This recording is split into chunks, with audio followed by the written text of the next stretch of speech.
Hello बच्चों, तो आज हम लोग स्टार्ट करने वाले हैं दोष। ठीक है, दोष से रिलेटेड जितने भी टॉपिक्स हैं, जितने भी चीज़ें हैं, वो एक टेबुलर फॉर्म में हम लोग स्टडी करने की कोशिश करेंगे। ठीक है, जो देह प्रकृति का निर्माण करते हुए दूषित करने वाला उसे दोष कहते हैं। यह प्रकृति genetic determine the range of the proportion of vata pitta kapha and the range of the normalcy of vata pitta कफ। मतलब बात पित्त कफ किस रेंज में रहना चाहिए, किस रेंज पर जाके ये कुपित हो जाते हैं, उसके बारे में हम लोग पढ़ेंगे। ठीक है, अगर हम लोग इसका मॉडर्न कोरिलेशन देखें तो कफ को हम लोग सॉलिड मटेरियल, जितना भी शरीर में सॉलिड मटेरियल है उसे हम लोग कफ से कोरिलेट करते हैं। पित्त को हम लोग केमिकल नेचर, जितने भी केमिकल हैं उनसे कोरिलेट करते हैं। और वात को एनर्जी, जितनी भी एनर्जी और प्रोसेस हो रही है हमारे शरीर में, मतलब मोमेंट्स हो रहे हैं, उनको वात से कोरिलेट करते हैं। रज और तम ये मानसिक दोष हैं। ठीक है, दोष दो प्रकार के होते हैं, शारीरिक दोष और मानसिक दोष। शारीरिक होते हैं वात पित्त कफ और मानसिक होते हैं रज और तम। ठीक है, जब तक प्रकृत अवस्था में रहते हैं शरीर को धारण करते हैं, इसलिए इसे धातु भी कहते हैं। अब कभी पूछ रहा था धातु होते हैं दोष धातु दोनों, तो आपका आंसर होगा दोनों, क्योंकि वो वहाँ पर पूछना जा रहा है, क्योंकि ये शरीर का धारण भी करते हैं, इसलिए इसे धातु भी कहते हैं। ये बहुत अच्छा क्वेश्चन बन जाता है पीजी टाइप का। ठीक है, विकृत अवस्था में शरीर को क्षति पहुँचाते हैं। शरीर को दूषित करने की प्रकृति से इन्हें क्या कहते हैं, दोष कहते हैं। इसका एक सिंपल सा श्लोक आप क्रिया शरीर में पढ़ेंगे, और दूषणात् दोष है। ठीक है, सप्त धातु शरीर को धारण करती है, इसलिए इसे धातु कहते हैं। आहार रस दो भागों में विभाजित होता है, सार भाग और किट्ट भाग। सार भाग जो होता है धातुएं और मल, धातु मतलब धातुओं को पोषण वगैरह करता है। किट्ट भाग जो होता है मल हो गया, मतलब पुरीस, मूत्र हो गया और स्वेद हो गया। ठीक है, उसका हम लोग पढ़ते हैं धातु और मल दोषों से दूषित होते हैं, इसलिए इन्हें दूषित कहा जाता है। जो देखो दो दोषों से दूषित हो उन्हें दूषित कहा जाता है, दोषों से दूषित हो तो उन्हें दूषित कहा जाता है। धातु और मल ये क्या होता है, दोषों से दूषित हो जाते हैं, मतलब दोषों से दूषित हो जाते हैं, इसलिए इन्हें दूषित कहा जाता है। ठीक है, सम दोषा सम अग्नि सम धातु मल क्रिया प्रसन्न आत्म इंद्रिय मना स्वास्थ्य स्थिति विधेयति। ये श्लोक आप बचपन से पढ़ते आ रहे हो, मतलब फर्स्ट ईयर में पढ़ते आ रहे हो, बचपन से सॉरी आप फर्स्ट ईयर से पढ़ते आ रहे हो, ये सब सारे बच्चों को याद होता है। ठीक है, ये खूब रटवाया जाता है। दोष धातु मल के प्रकट अवस्था में रहने पर ये अपना प्रकट कार्य करते हैं, ये स्वस्थ कहते हैं, इसकी विषम अवस्था को रोग कहते हैं। ठीक है, अब यहाँ पर मेरे सारी चीज़ों को टेबल फॉर्म में, मतलब बहुत सारी चीज़ों को लिखना एक साथ पढ़ रहा था, इसलिए मैंने इसे टेबल फॉर्म में कंबाइन कर दिया है। ठीक है, तो पहले हम पढ़ते हैं व्युत्पत्ति। तो वात पित्त कफ की व्युत्पत्ति पढ़ते हैं। तो वागति गंधने वात की है, तप संतापने कफ, और इससे पीजी यहाँ तो एमसीक्यू आएगा साथ में पीजी में भी एमसीक्यू आने इससे आता है। ठीक है, ये पूरी टेबल है, इस पूरी टेबल को रट लोगे कम से कम एक या दो एमसीक्यू तो इससे आ ही जाता है नॉर्मली। ठीक, वागति गंधनीय वात के लिए है, पित्त के लिए तप संतापे है, और कफ के लिए श्लेषण लिंग। निरुक्ति की बात करें तो वा इति वायु तर्वा तपति इति पित्तम है, और श्लेषिति इति श्लेष्मा है। अगर विशिष्ट स्थान देखें तो पक्वासे है, इसका विशिष्ट स्थान देखें तो अमासे है, इसका विशिष्ट स्थान देखें तो उरा प्रदेश है। आत्मा मतलब ये किससे कोरिलेट किए जाते हैं, तो ये वायु से कोरिलेट किया जाता है, ये अग्नि से कोरिलेट किया जाता है, ये जल से कोरिलेट किया जाता है। भौतिक गुण, जो वात का गुण का क्रम में तत्व रोक्षा शीतो लघुगरा सूक्ष्म चलोत विशद खराब वाला श्लोक याद करना है। स्नेह ओक्षम तीक्ष्णम से लघु विश्रम श्रम द्रव्यम वाला श्लोक याद करना है। गुरु शीत मृदु संग सालक्षण शांत मृदु स्त्रा, तो ये वाला श्लोक याद करना है। ठीक है, वो वाला श्लोक आप याद किए। वात के गुण, कफ के गुण, पित्त के गुण, वही वाला गुण यहाँ पर लिखने हैं। रासायनिक गुण क्या है, देखो जो बात है वो योगवाही है, अचिंत है, आशुकारी है, मतलब शीघ्र कार्य करने वाला है। ये क्या है, कटुरस। पित्त जो होता है कटुरस एक कैटलिस्ट की तरह काम करता है। पित्त में जितने भी हैं कैटलिस्ट की तरह काम करते हैं। जैसे डाइजेशन में कौन सा पाचक पित्त होता है, तो वो पाचन की तरह काम करेगा। और बात करें अगर कफ की, तो मधुर रस होता है, ये विदग्ध करेगा चीज़ों को। ठीक है, मानसिक गुण से अगर कोरिलेट करें तो वात जो है वो रज गुण प्रधान होता है, पित्त जो होता है वो सत्व गुण प्रधान होता है, और कफ जो होता है वो तमो गुण प्रधान होता है, क्योंकि कफ आलस चलाता है। ठीक है, नैसर्गिक गुण बात करें अगर हम लोग, नैसर्गिक गुण से पढ़ते हैं। नैसर्गिक गुण में क्या है, इसमें नैसर्गिक गुण में शब्द स्पर्श है, इसमें शब्द स्पर्श रूप है, इसमें शब्द स्पर्श रूप और गंध साथ में। ठीक है, इसमें देखो कैसे याद करोगे, वात पित्त कफ। ठीक है, शब्द स्पर्श रूप, शब्द स्पर्श रूप गंध। ठीक है, याद हो जाएगा। मानसिक अगर लक्षण देखें तो ये उत्सार है, ये प्रभा प्रसाद मेधा है, और क्षमा धृति अलोभ है। तो ये सीधा सीधा क्या है, वात का उत्सार है, पित्त का प्रभा प्रसाद मेधा है, और क्षमा धृति अलोभ किसका है, कफ का है। ठीक है, प्रमाण बताया अनिश्चित बताया गया, लेकिन पंथ पुराण में 40 ग्राम बताया गया, या इसका 5 अंजलि बताया गया, इसका 6 अंजलि बताया गया। ठीक है, प्रधान कर्म बताएं तो गति अत्मता, मतलब कहीं पे अगर मोमेंट हो रहा है तो वात के कारण हो रहा है। पाचनात्मक, कहीं पर अगर पाचन हो रहा है, मेटाबॉलिक प्रोसेस हो रही तो वो पित्त के कारण हो रही होगी।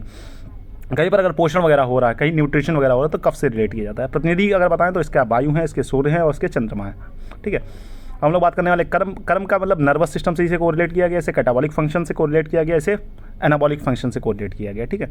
परिवर्तन की बात करें, परिवर्तक बात है तो ये परिवर्तन करता है, वियोग करता है, संयोग करता है। संचय, प्रकोप, समन की बात करेंगे, कब वात का संचय, कब पित्त का संचय, कब कफ का संचय। तो वात का संचय ग्रीष्म में, पित्त का संचय वर्षा में, और कफ का संचय शिशिर में। प्रकोप बात करें तो प्रकोप वात का प्रकोप वर्षा में, पित्त का प्रकोप शरद में, और कफ का प्रकोप वसंत में। समन की बात करें तो समन इसका होता है शरद में, इसका समन होता है हेमंत में, इसका समन होता है ग्रीष्म में, ठीक है। स्वयोनि मतलब इसकी कौन सी योनि है, खुद की कौन सी योनि है, कसाय रस, इसकी कटु रस है, इसकी मधुर रस है, ठीक है। प्रकोप रस की बात करें तो कटु तिक्त कसाय, अम्ल लवण कटु है, इसका मधुर अम्ल लवण है। सामक रस की बात करें तो मधुर अम्ल लवण है, इसका मधुर तिक्त कसाय है, इसका कटु तिक्त कसाय है, ठीक है। समनार्थ विशेष मतलब कौन सा विशेष है इसमें से, लवण रस, इसमें तिक्त रस, इसमें कटु रस। समनार्थ घृत मतलब घृत देखो, घृत और लवण अगर मिला के करते हैं तो वात का शमन होता है। केवल घृत का इस्तेमाल करते हैं तो पित्त का होता है, और घृत और त्रिकटु का इस्तेमाल करते हैं तो कफ का होता है, ठीक है। शमनार्थ पथ्य मतलब पथ्य कौन सा है, इसमें कौन सा खाना चाहिए अगर किसी समन करना है तो इसमें तेल, इसमें घृत, इसमें मधु। विकृतियाँ कौन कौन सी हो सकती हैं, अगर वात में कोई विकृति हुई तो सूल होगा, ठीक है। इसमें दाह होगी, इसमें क्या होगा, इसमें सोत या पुई या पस फॉर्मेशन होगा, ठीक है। संशोधन कर्म कौन सा है, इसमें संशोधन कर्म करते हैं, इसमें बस्ती करते हैं, इसमें विरेचन करते हैं, इसमें वमन करते हैं। नाड़ी कैसी होगी, इसकी नाड़ी होगी सर्पवत, इसकी होगी मंडूक या मेढक की तरह, या कूलिंग हो रही है कितना, इसकी हंस या पारावत जैसी। अगर ईजी डायग्राम में देखो तो इसका बीटा होगा, इसका अल्फा होगा, इसका डेल्टा होगा, ठीक है। अब हम लोग मॉडर्न से कोरिलेट करेंगे तो मॉडर्न से इसमें वात को एसिटाइल कोलिन के फंक्शन से कोरिलेट किया जाता है, इसे कैटाकोलामाइन से कोरिलेट किया, इसे हिस्टामिन से कोरिलेट किया जाता है। ये अमूर्त मतलब अव्यक्त होता है वात, ये वर्ण युक्त हरित पीत नील वर्ण, ये प्रकट होने पर यही बल है, ठीक। मॉडर्न से कोरिलेशन अगर देखें तो ये प्राइम मोटिव फोर्स है, control element, balance, initiator of life, promoter of biological activity, control of entire nervous system. मतलब इसे नर्वस सिस्टम से सारे फंक्शन से कोरिलेट किया जाता है। Control heat production, secretory function, assimilation, energy transfer at the cellular level, control body fluid, glandular function, immune system, lubrication of joints, impact heaviness, coldness, ठीक है। हम लोग पढ़ने वाले हैं अभी वात के भेद। ये जो टेबल है जो मैंने आप लोगों को बताई है, ये टेबल मोस्ट इंपॉर्टेंट है, इससे क्वेश्चन आता ही आता है, मतलब कभी ऐसा नहीं हुआ कि इससे एक दो क्वेश्चन ना आया हो, ठीक है। तो ये इस टेबल को बहुत ध्यान से पढ़ना होगा आप लोगों को, ठीक है। अब बात करते हैं वात के भेद। तो वात के कितने भेद हैं, वात के 5 भेद हैं, ठीक है। प्राण, उदान, समान, व्यान, अपान, ठीक है। पित्त के भेद कितने हैं, पित्त के भी 5 भेद हैं, पाचक, आलोचक, भ्राजक, रंजक और साधक, ठीक है।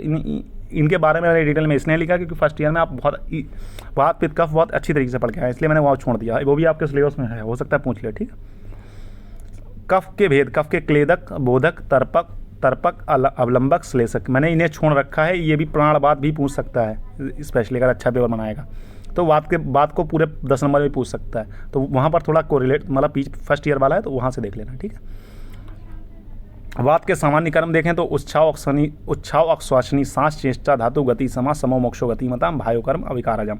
उत्साह का होना, श्वास का लेना और निकलना, शरीर में मानसिक चेष्टाएं, शरीर आदि धातुओं का गति सम्यक होना, ये वात के हो गया। पित्त के सामान्य कर्म दर्शन, पक्ति, उष्मा, क्षुत, तृष्णा, देह मार्दवम, प्रभा, प्रसादो, मेदाचा, पित्त कर्म, अविकारजम। दर्शन करना मतलब देखना, पाचन शक्ति, शारीरिक ऊष्मा, भूख प्यास, देह की कोमलता, प्रभाव, बुद्धि आदि का होना। कफ के बात करें, स्नेहो बंधा, यथुर्थम चा, गौरवम, वृस्तावलम, क्षमा, धृति, आलोबश्य, कफ कर्म, अविकारजम। मतलब शरीर में स्निग्धता, संधि बंधन का ठीक करना, स्थिरता या गुरुतर होना, वृषता मतलब संतान उत्पन्न करने की क्षमता रहना, बल, क्षमा, धृति और आलोभ मतलब लोभ रहित होना। प्रकोपित के बात करें, इन्हीं सबको उल्टा कर दो, ठीक है। बल, वर्ण, सुख, आयु का नाश करती है, मन को दुखी करती है, सभी इंद्रियों की शक्ति को नाश करती है, गर्भ को नष्ट करती है, उनमें विकृतियाँ उत्पन्न करती है, और मोह आदि की उत्पत्ति। देखो जो यहाँ पर मैंने लिखाया है, मैं नहीं कहता कभी इसके प्रकोपित कर्म याद करो। उत्साह का ना होना, श्वास लेने में कठिनाई, शरीर एवं मानसिक चेष्टाएं अविकृत होना, रस आदि धातुओं की गति सम्यक ना होना, ये हो गया इसके हो गया प्रकोपित। ठीक है, आपको सिर्फ सामान्य वाले याद करने हैं, प्रकोपित अपने आप याद हो जाएंगे। ठीक है, ये श्लोक याद कर लीजिए, इसी का उल्टा लिख दीजिए एग्जैक्टली। देखने में कठिनाई होना, पाचन शक्ति में कठिनाई हो, शरीर को उष्मा का ठीक ना रहना, भूख प्यास का ठीक ना लगना, देह की कोमलता का नष्ट होना, प्रभा बुद्धि का ठीक ना रहना, बस सिंपल। ठीक है, इसमें क्या लिखा हुआ वो तो अलग लिखा हुआ। अन्न का ना पचना, नेत्रों से ना देखना, शरीर को उष्मा का ठीक ना रहना, प्रकृति वर्ण का ना होना, शर नाश, भय, क्रोध, मोह आदि की उत्पत्ति, शारीरिक में दृढ़ता का ना होना, स्थिरता का ना होना, उत्साह का ना होना, वृषता का ना होना, मोह का ना होना, विषयों का ज्ञान ना होना। ठीक है, एग्जैक्टली आप कर्म सामान्य कर्म याद करेंगे, उसका एग्जैक्टली उल्टा लिख देंगे प्रकोपित में। ठीक है, ठीक है बच्चों। धातुओं के कर्म का पीर्णम जीवनम लेपा स्नेह धारणम पुणे गर्भोत्पाद धातु नाम क्रमशः विदुर। ठीक है, ये हैं। तो रसादि, रस का क्या, रस आहार के प्रसाद रूप में रस शरीर को प्रसन्न तथा तर्पित करता है और रक्त धातु की पुष्टि करता है। प्रेरणम मतलब प्रेरणा करेगा। ठीक है, रक्त शरीर के वर्ण प्रसादन तथा मांस धातु का पोषण और जीवन प्रदान करता है। प्रेरणम जीवनम हो गया। ठीक है, दूसरा आ गया लेपा, शरीर का लेपन तथा मे धातु का पोषण करेगा। फिर क्या, स्नेहो धारणम, स्नेह स्वयं दृढ़ता प्रदान, स्नेह स्वयं दृढ़ता प्रदान और अस्थि का पोषण करता है। ठीक है, अस्थि धातु शरीर का धारण करती है तथा मज्जा की पुष्टि करती है। स्निग्धता शरीर को प्रसन्न तथा बल शुक्र की पुष्टि करती है। शुक्र धातु शरीर में दृढ़ता, स्वयं प्रसन्नता, बल, वर्ष, गर्भोत्पत्ति में बीज का कार्य करता है। शुक्र मलों के कार्य देखते हैं। पुरुष शरीर का उपस्तंभ है तथा वायु और अग्नि को धारण करता है। ये किसको किसको धारण करता है, वायु और अग्नि। एमसीक्यू में पूछ सकता है, किसको धारण करता है, वायु और अग्नि। मूत्र जो होता है, मूत्र वस्ती का पूर्ण करता है, शरीर में आर्द्रता उत्पन्न करता है। स्वेद क्या करता है, स्वेद में क्लेद और तथा सुकुमारता उत्पन्न करता है। तो अब हम लोग धातु उपधातु और उनके मल पढ़ेंगे। ठीक है, ये भी मल पूछ सकते हैं कि किस धातु का क्या मल है। ठीक है, या किस धातु की क्या उपधातु है। तो मैंने सब कुछ अधिकतर टेबल फॉर्म में कोरिलेट करके रखा है। ठीक है, टेबल फॉर्म में बनाया है जिससे इजी रहे आप लोगों के लिए। ठीक है, रस की क्या, स्तन्य और आर्तव है। रक्त की क्या, कंडरा शिरा है। मांस की वसा और त्वचा है और मेद की स्नायु है। अस्थि, मज्जा, शुक्र की कोई उपधातु नहीं बताई गई। मल की बात करें तो रस का कफ है, रक्त का पित्त है, मांस का खामल है मतलब खाली स्थानों का मल है, मेद का स्वेद है, नख के स्ट्रोम का मल है, मज्जा का त्वक बिट स्नेह है। आचार्य देखो, शुक्र के ओज को मल कहा है अष्टांग हृदय ने, और शुक्र को शुक्रावस्था को युवावस्था के पंडिकाय कहा आचार्य षडंगधर ने। ठीक है, अब बात करेंगे अंजलि प्रमाण, मतलब यह पूछा जाता है किसका कितना प्रमाण है। इस तरीके से क्वेश्चन कई बार आया है, इस साल भी आएगा। ठीक है, वो तो कन्फर्म है, आएगा ही आएगा। तो माँ मेव मुँह पी कपूर रसज, ये मेरी ट्रिक है। माँ मेव मुँह पी कपूर रसज, अब कुछ नहीं करना है। आधा अंजलि 1 2 3 4 5 6 7 8 9 10। माँ में मुँह पी कपूर रसज, ऐसे करके। माँ से हो गया मज्जा, मे से हो गया मेद, पा से हो गया वसा, मुँह से हो गया मूत्र, पी से हो गया पित्त, का से हो गया कफ, पू से हो गया पुरीस, रा से हो गया कपूर, रा से हो गया रक्त, रस से हो गया रस, जा से हो गया जल। ठीक है, बाकी जो अलग हैं जैसे पर ओज 8 बूंद है, याद करना पड़ेगा। और शुक्र मस्तिष्क CFO और अपर ओज आधा अंजलि है, वो याद करना पड़ेगा। ठीक है, बाकी सब माँ मेव मुँह पी कपूर रसज, इस तरीके से याद करते हैं। ठीक है, दोष धातु मल वृद्धि एवं 6 के लक्षण, ये इंपॉर्टेंट क्वेश्चन है। दोष धातु वृद्धि एवं 6 के लक्षण पूछ लेता है। प्रकृत कर्मों में से अधिक कर्म होना वृद्धि और प्रकृत कर्मों से कम कर्म होना क्षय हो गया। ठीक है, प्रकृत कर्मों से अधिक कर्म होना वृद्धि। पित्त का प्रकृति कर्म ऊष्मा, पित्त वृद्धि, ऊष्मा ज्वर। पित्त के कर्मों का कर्म होना, पित्त की प्रकृति कर्मों में कर्म होना दे, पित्त 6 ऊष्मा कम अग्निमांद हो जाएगी। ठीक है, गति वृद्धि, बात हो गया, अन्हा हो गया, पेट फूल गया, गति 6 हो गई तो पक्षाघात पैरालिसिस हो गई। ठीक है, स्थूल कफ वृद्धि हो गई और काश कफ 6 हो गया। ठीक है, ये यहाँ पर हमने सारे दोष से को रिलेशन बता दिया।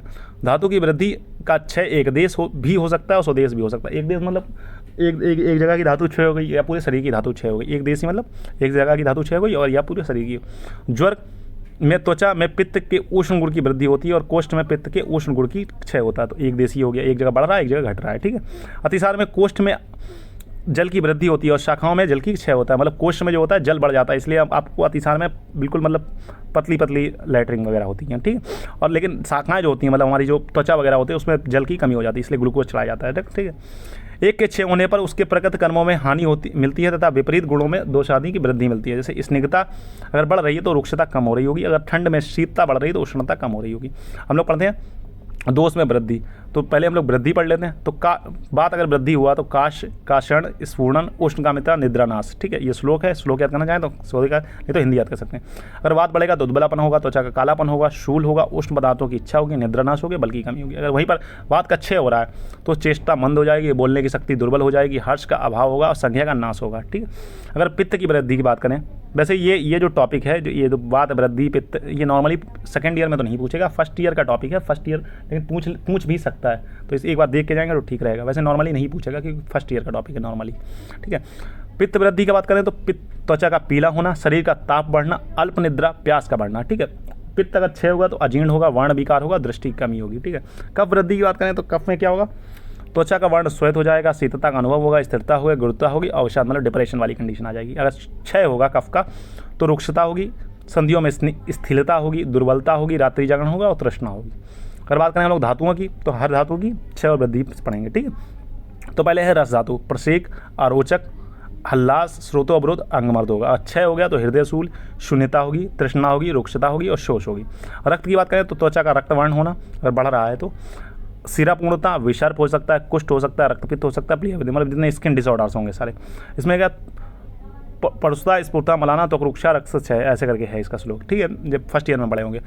त्वक परुषता, त्वक मलाना, त्वक रुक्षता, रक्त की कमी और शीत प्रार्थना, मतलब ठंडा खाने की इच्छा होगी, ठीक है। अगर बात करें हम लोग मेद की, तो मेद मांस की पहले बात कर लेते हैं। मांस में क्या होगा, स्फीग ग्रीवा, उदर में मांस वृद्धि, अवरुद्ध ग्रंथि, अधिमांस हो जाएगा। अगर कम हुआ, अगर मांस कम हो रहा है तो रुक्षता होगी, संधि वेदना होगी, स्फीग ग्रीवा, उदर शुष्कता, मतलब गला, गर्दन और उदर सूख जाएंगे, ठीक है।